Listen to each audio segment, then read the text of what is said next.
भारतीय राजनीति इन दिनों कुछ तमाशबीनों के हाथ में जा चुकी है। वो तमाशा करते हैं और उनको लगता है कि वो सरकार चला रहे हैं। ऐसे में राहुल गांधी ने और कांग्रेस पार्टी ने भारत जोड़ो न्याय यात्रा निकालकर भारतीय राजनीति में किस तरह का संवाद होना चाहिए उसको रेखांकित किया। They are underlining the need and the importance for the kind of narrative which I think this country really needs, the narrative of justice, the narrative of न्याय।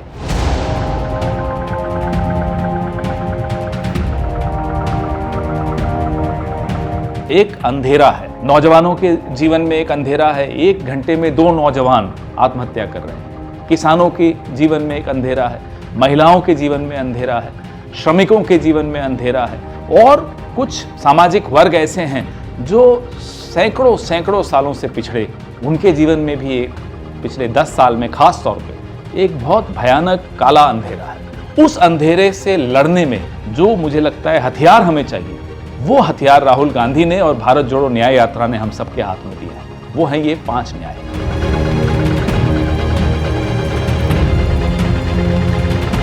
What was done on November 8, 2016 by way of demonetization, I think that destroyed the MSME sector completely. That destroyed the unorganized sector completely.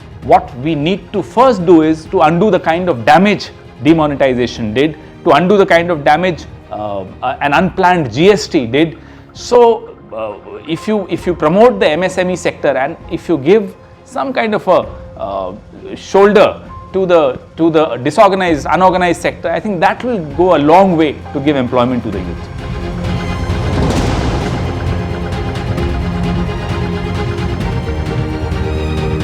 Obviously Mahatma Gandhi, for 2 reasons. One, he will be happy to see that his legacy is being carried forward. He won't be disappointed in us. 2, he is the inspiration for people like me, for people like especially Rahul Gandhi, a lot of our leaders who draw their inspiration from the moral compass of the world called Mahatma Gandhi.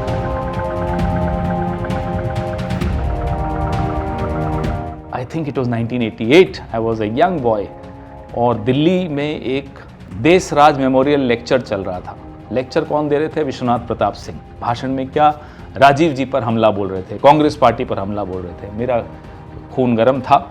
मैं बिना कुछ सोचे समझे मंच पर दौड़ा और उनको कन्फ्रंट किया और उनको बहस करनी शुरू कर दी। उनके कार्यकर्ताओं ने थोड़ी बहुत पिटाई कर दी मेरी, वो अलग बात है।